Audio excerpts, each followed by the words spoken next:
कृष्णम वंदे जगत गुरुम। जीवन सुरताल से राजेंद्र अग्रवाल आप सभी का स्वागत करता है। आइए, जिन लोगों ने अभी तक चैनल को सब्सक्राइब नहीं किया है आवश्यक रूप से सब्सक्राइब करेंगे क्योंकि बहुत ही शानदार जानकारी आपको चैनल के माध्यम से देने जाने वाला हूं।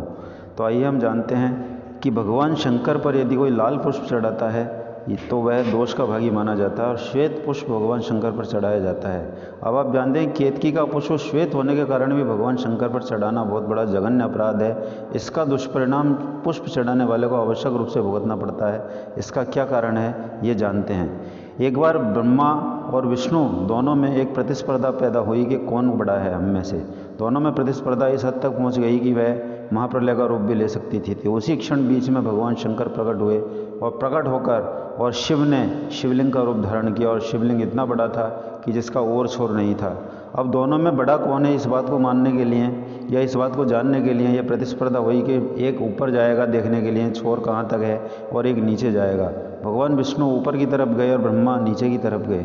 भगवान विष्णु और ब्रह्मा दोनों जब एक दूसरे को देखने गए, दोनों जब वापस मिले तो विष्णु भगवान ने कहा कि मुझे इस शिवलिंग का कोई और छोर नज़र नहीं आया। और ब्रह्मा ने कहा हाँ बिल्कुल मुझे और छोर नज़र आया। जैसे ही ब्रह्मा ने इस बात को कहा कि मुझे और छोर नज़र आया, भगवान शंकर का जो शिवलिंग था वह पुनः भगवान शंकर उसमें प्रकट हो गए और उन्हें एकदम भयंकर गुस्सा आया और उन्होंने कहा कि नहीं मैंने देखा है।